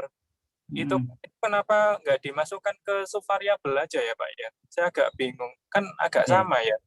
Gitu, Pak. Betul sekali Mas Hanif. Jadi gini, apa bedanya regresi berganda dengan regresi logistik? Nah, yang membedakan itu hanya responnya, Mas. Jadi kalau responnya itu sifatnya kategorik, itu berarti menggunakan regresi logistik. Kalau responnya kontinu, ya regresi berganda. Jadi sama. Ya kan? Prediktornya boleh kontinu, boleh kategorik. Sama. Tapi yang membedakan adalah variabel responnya. Di situnya Mas Hanif. Ya, makanya makanya dari contoh yang saya berikan ini hipertensi kan, kodenya kan 01, ya kan? Kalau 1 terkena hipertensi, 0 tidak. Nah, kira-kira seperti itu. Nah, jadi yang membedakan hanya itu. Untuk selebihnya sama, boleh. Untuk prediktornya gabungan antara dengan menggunakan kontinu maupun kategori juga nggak apa-apa. Jadi untuk untuk nilai 1, 0 itu peneliti boleh melakukannya sendiri gitu ya, Pak. Nanti nggak berpengaruh terhadap ini ya, terhadap hasil uji ya, Pak ya. Soalnya kalau setahu saya dulu itu kan saya pakai kuesioner kan, Pak. Ya. Nah, pakai kuesioner itu kan di istilahnya di scoring ya, antara 1 sampai 5 begitu kan. Ya. Ketika sangat setuju 5, sangat tidak setuju 1 gitu kan ya. Nah, ini kan misalnya dicampur sama data-data lain lah, katakanlah usia itu kan pakai rentang ya, terus kemudian jenis kelamin 0 dan 1 itu kira-kira ketika diuji secara simultan apakah tidak berpengaruh terhadap yang lain, Pak? Nah, sebenarnya gini Mas, mungkin harus kita pahami bagaimana kita mengumpulkan data ya untuk kepentingan regresi. Nah, untuk menyusun model regresi atau dengan menggunakan hasil regresi kan data yang kita kumpulkan salah satunya adalah cross section kan. Ya, contoh misalkan tadi Mas ngambil sampel karyawan untuk diminta untuk memberikan pendapat. Berarti katakan di dalam perusahaan itu ada misalkan ada 5 bagian. Kemudian setiap 5 bagian tadi itu kita ambil 5 berarti. Jadi 5 berarti ada 25 responden dan begitu kan. Nah, ketika satu responden itu maka ditanya Atau mungkin ditanya terkait dengan persepsi sesuai dengan kuesioner yang Anda susun. Kemudian di situ pun kita juga bisa mendeskripsikan ininya, identitasnya kan, jenis kelaminnya, umurnya, ya misalkan si A itu kita kita data apa jenis kelaminnya, laki atau perempuan, umurnya berapa, di bagian mana, kemudian baru Anda tanya sesuai dengan pertanyaan yang Anda susun misalkan tadi itu. Nah, sehingga kan itu diambil dari satu kesatuan. Itu sama dengan yang saya jelaskan tadi itu. Misalkan ada pasien, satu misalkan, kita ngambil misalkan 100 pasien, seperti data yang kita punya. Pasien yang pertama, mesti kan ada yang namanya ini kan, medical record-nya kan ada. Ya kan. Yang pertama, nanti saya yakin Anda kan ditanya berapa tekanan darah Anda, kemudian umurnya ditanya, jenis kelaminnya juga ditanya, dilihat gitu kan, bukan ditanya kan, dilihat kan begitu. Nah itu akan menjadi sebuah data yang sifatnya cross section kan, artinya kan data yang diperoleh pada waktu yang sama, pada lokasi yang sama, kira-kira seperti itu kan. Nah, tinggal itu diambil dari sampel yang tentunya dari populasi yang sama. Nah, kira-kira seperti itu. Sehingga ya memungkinkan ada cross mungkin, tetapi di dalam proses pembuatan model itu seringkali kita hanya sebagai variabel ini ya, sebenarnya sebagai utama lah katakan seperti itu, tanpa kita melakukan interaksi atau apapun kan begitu. Jadi seperti itu Mas. Jadi apa yang Mas tanyakan tadi itu sebenarnya sama, tinggal cara kita mengolah datanya aja. Ya. Jadi yang membedakan sekali lagi itu hanya di variabel responnya. Skala pengukurannya itu apa? Apakah dia kategorik atau kontinu? Kalau kontinu berarti atau minimal interval berarti kita bisa menggunakan regresi yang sudah Anda pelajari klasik yang ada multiple regression atau apa. Nah, sebenarnya juga ada multiple regresi logis juga ada. Nah, tapi dengan catatan responnya itu adalah kategorik. Nah, kategorik itu ada 3 kemungkinannya, bisa biner, bisa nominal, bisa ordinal. Nah, contoh yang saya berikan ini adalah sifatnya adalah biner. Ini ya, saya kembali lagi ke data tadi itu kan. Nah, datanya kan seperti ini kan. Nah, datanya ini kan, misalkan hipertensi 0101 seperti ini. Ya kan. Ini katakan biner. Jadi kejadiannya itu kalau misalkan pasien yang ini dengan ED ini, oh ternyata tidak terkena. Pasien berikutnya tidak terkena. Nah, demikian juga pasien pertama, oh ternyata laki-laki atau perempuan ini, umurnya segini. Oh tidak terkena hipertensi, oh terkena sakit hati. Kemudian, oh dia married. Oh bekerjanya di tipe 2. Oh tinggal di tipe 2 dan dia ternyata 1 perokok misalkan atau perokok berat atau apa. Nah, misalkan seperti itu. Ini ada 100 data masing-masing. Ya, jadi seperti itu Mas, kira-kira. Ya. Nah, sebenarnya data ini pun juga sudah bisa memperlihatkan di antara variabel gender, jenis kelamin, umur, kemudian apakah terkena sakit hati atau apakah dia status pernikahannya itu nikah atau tidak nikah, begitu misalkan, married atau tidak married, kemudian tipe bekerjanya di mana, kemudian tinggal di mana, dan apakah dia seorang perokok. Apakah itu mempengaruhi seseorang kena hipertensi? Nah, ternyata di antara berapa ini? Di antara 1, 2, 3, 4, 5, 6, 7 ini yang signifikan mempengaruhi hipertensi itu hanya di ini. Apakah dia terkena ini heart disease atau tidak? Kira-kira seperti itu. Untuk standar tingkat signifikansinya itu tetap pakai 0,05 ya Pak? Ya, itu adalah istilahnya kan moderat ya, 5% itu. Itu sebagaimana yang disarankan oleh siapa ini? Oleh Fisher ya, Isaac Fisher ya.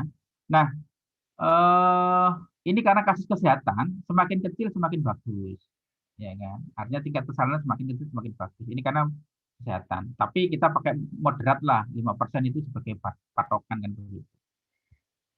Ya. Jadi seperti itu Mas. Oke. Ya Pak. Artinya nanti tidak hanya kasus kesehatan loh ya, kasus tadi Misalkan ekonomi bisnis juga bisa lah. Yang kemarin sebagai contoh, ya kan? Saya punya contoh, contohnya itu ini.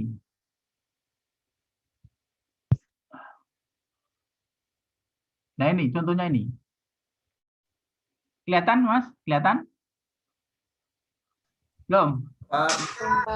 Nah ini tugas kelompoknya, ini kelas Jakarta ya ini. Kalau nggak salah dulu. Ini Citra Judit ya. Belum kelihatan, Pak. Oh, belum Bisa di-sharing, kelihatan. Pak. Ini udah pernah tak sharing atau mungkin tak ini. Tapi paling kayak ini menarik ya. Artinya ini. Ini kalau bisa lo bagus ini. Misalkan ini loh, dulu pernah saya ceritakan ke Anda kan ini. Ini sudah banyak sekali contoh-contoh seperti ini. Analitika bisnis ya.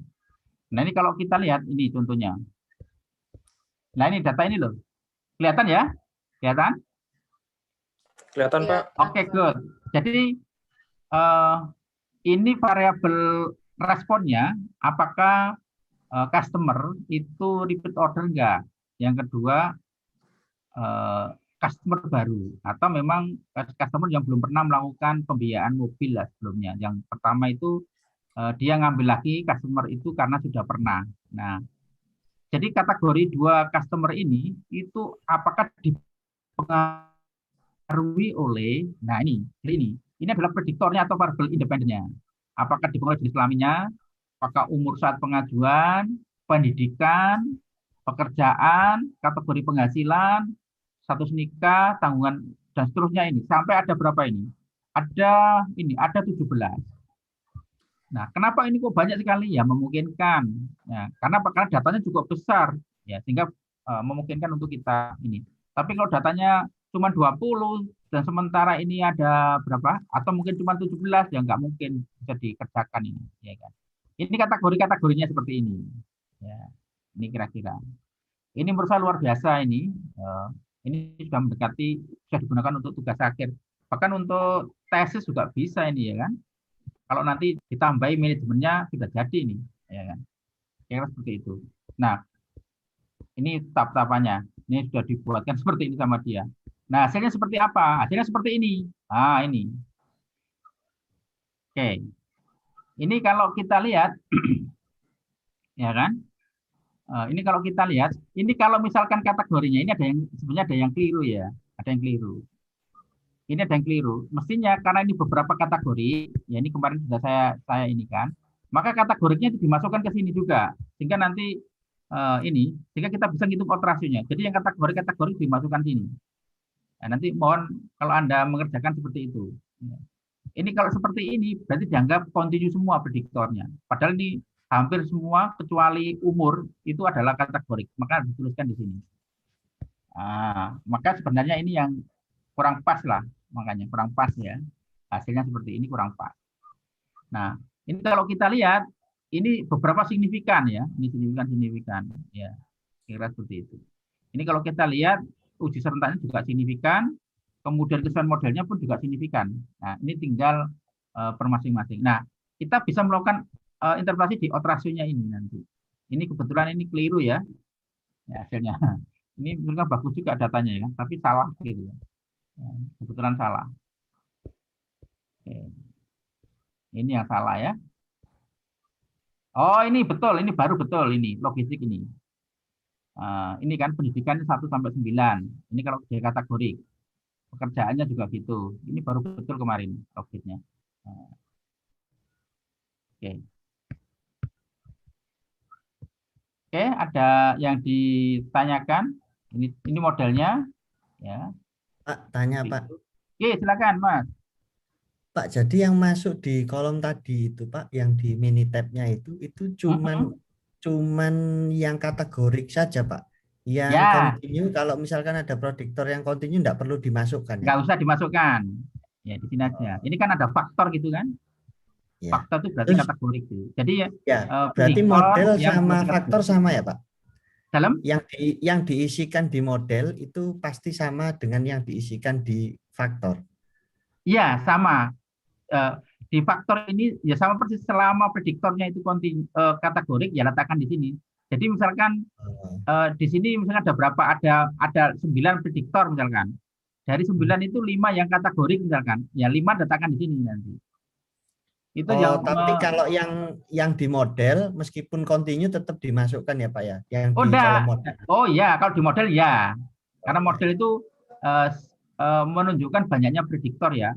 Apakah dia continue, apakah dia kategorik, dimasukkan ke sini. Ya, yang khusus kategorik diletakkan di sini. Jadi di sini itu sesuai dengan di sini, yang kategorik lah seperti itu. Iya. Oh iya Pak. Kira-kira gitu aja. Iya. Ya. Terus Pak, satu lagi Pak, kalau boleh Pak. Lebih dari itu nggak apa-apa Mas Fahri, tenang aja lah. Pak, yang itu tadi yang contohnya Bapak waktu di Minitab itu Pak, saya masih belum paham untuk membaca yang interpretasinya yang G Pak, yang pengujian serentak itu Pak. Nah, ujian serentak. Jadi gini, ujian serentak ini kan sama ya, Pak. Ini G, kemudian ada. Ini G.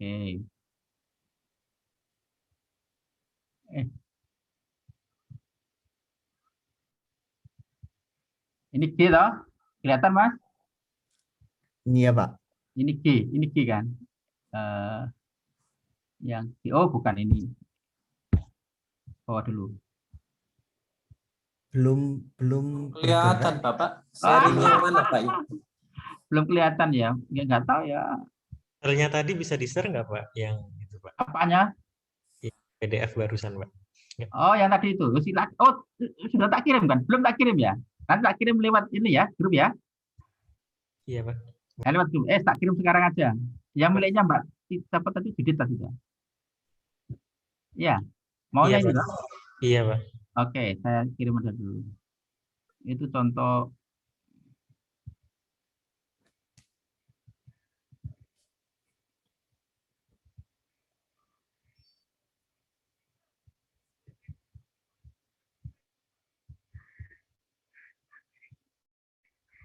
Oke, udah saya kirim. Nah, saya coba gini tadi. Pertanyaannya siapa tadi? Nah, ini G. Jadi hipotesa apa? Jadi karena ini ada 7 ya, beta 1, beta 2, beta 3 sampai beta 7 itu sama dengan 0. H1-nya minimal ada beta I yang tidak sama dengan 0. Nah, kalau Anda lihat berarti kan kita menolak H0 kan? Ini loh. Iya, Pak. Nah, ini. Nah, berarti kalau menolak H0 berarti kan minimal ada beta I yang tidak sama dengan 0 kan? Nah, baru kita lanjutkan masing-masing. Ya, nanti kita uji masing-masing dengan lihat substitusi Z ini. Nah, juga lihat p-value. P-value-nya ini misalkan ini 0,15 konstannya nggak signifikan. Kemudian gender nggak signifikan, umur tidak signifikan pada alfa 5%. Ini signifikan pada 8%. Ini yang signifikan, ya kan? 2,5% ini. Ini tidak signifikan pada 5%, tidak signifikan, semuanya tidak signifikan. Ya kan? Kira-kira seperti itu. Nah, tapi uji G-nya dia signifikan ya, karena minimal ada beta 1 yang tidak sama dengan 0 kan. Mana? Ya ini ternyata. Nah, kemudian kesesuaian model, apakah ini model sesuai dengan linear logistik? Sesuai. Kenapa? Karena di antara variabel prediktor ini ada yang signifikan. Kalau misalkan ini tidak satu pun yang signifikan, bisa jadi ini nggak signifikan. Demikian juga ini kan model sesuai kan, ya kan? Ini H0-nya adalah model sesuai. H1-nya model tidak sesuai. Ini model sesuai. Ini pun juga beta I ada yang tidak sama dengan 0. Yang mana? Ternyata ini. Nah, seperti itu Mas Fahri. Ya Pak. Istilah di situ ada likelihood itu maksudnya pengujian serentak gitu ya Pak? Kalau iya betul. Itu adalah saksi ujinya Mas. Oh iya. Ya, ini saksi ujinya. Oh iya Pak. Karena berarti apa? Karena ya ini kan dengan menggunakan saya itu Pak. Tadinya itu coba ternyata ada opsi gitu Pak dipilih gitu model ANOVA-nya gitu. Begitu model ANOVA-nya saya berubah. Cuman dia tidak menggunakan notasi G Pak. Pakai apa? Saya juga enggak tahu. Wah ini luar biasa. Dia ada nilai kayak errornya gitu Pak. Error total gitu. Itu ya. Coba nanti di aja Mas. Ditulis aja di situ. Artinya keluarkanlah nanti ya di tugas Anda nanti kita bahaslah ya kan daripada sampai juga menebak-nebak seperti itu. Oh iya Pak, masih Pak.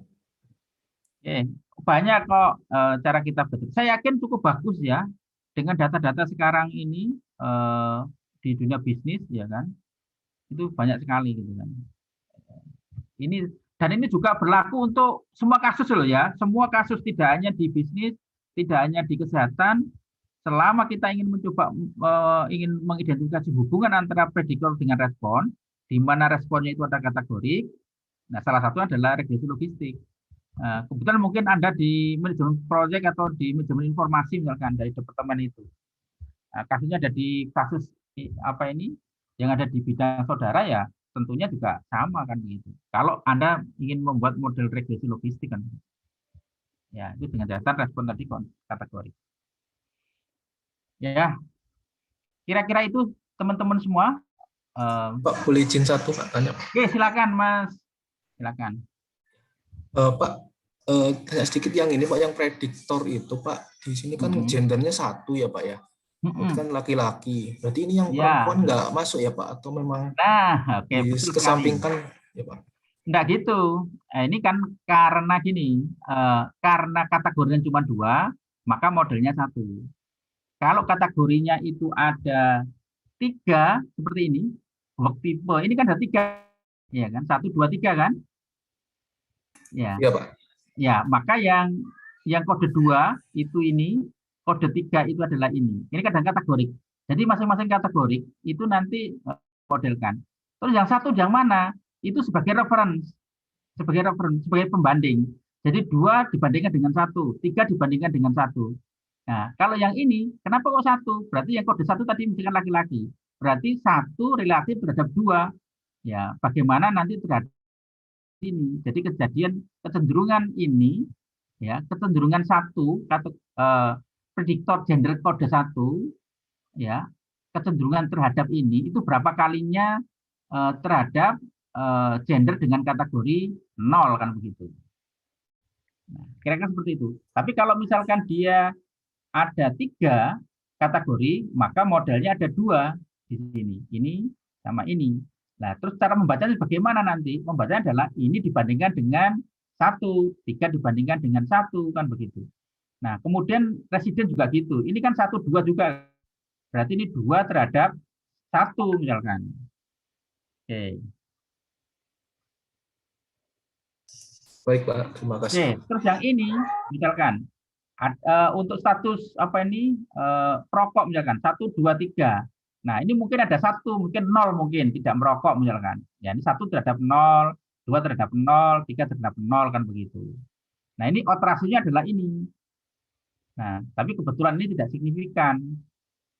Nah, kira-kira seperti itu. Ini kita lihat aja confidence intervalnya. Ketika dia melewati 1, ya maka dia cenderung tidak signifikan. Ya, dia cenderung tidak signifikan. Ini kan nggak melewati 1 toh, ya kan? Yang ini loh. Iya Pak. Nah, maka dia signifikan. Karena ketika 1 itu berarti sama saja gitu loh. Antara kategori di prediktor itu sama saja, tidak ada kecenderungan terhadap respon yang 1, maksudnya respon kategori 1 tadi itu. Jadi hipertensi gitu kan. Ini Anda lihat aja ini. Ini kan melewati 1, melewati 1, melewati 1 semuanya kan? Ketika dia melewati 1, confidence interval ini melewati 1, berarti itu sama aja tidak membedakan kategori di sini. Terhadap apa? Terhadap terkena hipertensi. Nah. Oke, teman-teman, dong. Ya memang pelan-pelan ya belajarnya ya. Saya yakin nanti Anda akan memahami dengan bagus. Oke, teman-teman, kira-kira itu yang bisa saya sampaikan. Biar tidak terlalu malam. Ada kuliah lagi toh? Ada Pak. Ada Pak. Oke. Jadi gini, saya minta untuk dikerjakan aja optimal, ya kan? Kemudian ini kan baru saya jelaskan interpretasi seperti itu, kerjakan aja. Nanti pertemuan minggu depan saya cek kembali apapun yang Anda kerjakan, karena ini adalah tugas yang nomor 1 kan, ujian yang nomor 1. Ya kan, ujian nomor 1 adalah buat model regresi logistik, itu nomor 1. Jadi ujian saya itu nanti saya ambil dari seperti ini. Jadi selesai kuliah ada tugas, selesai kuliah ada tugas itu. Ini adalah, maka saya minta Anda kerjakan dengan benar. Minggu depan saya cek, ketika ada yang salah saya koreksi, balikan lagi dikerjakan. Artinya direvisi gitu loh, ya kan? Sampai itu benar. Nah, saya bukan berpatokan pada hasil, tapi yang saya gunakan adalah proses. Jadi teman kira-kira kalau ada yang perlu ditanyakan silakan lewat grup. Ya mudah-mudahan kita diskusi bersama, bisa share atau apa. Saya kira kelas statistik bisnis itu kelas B maupun kelas F sangat-sangat aktif gitu. Ya diskusinya. Oke, saya cukupkan ya kuliahnya. Terima kasih Pak. Oke, terima kasih atas ini. Terima kasih atas perhatiannya. Sampai ketemu minggu depan. Sehat selalu. Assalamualaikum warahmatullahi wabarakatuh. Waalaikumsalam. Terima kasih Pak. Silakan yang belum absen.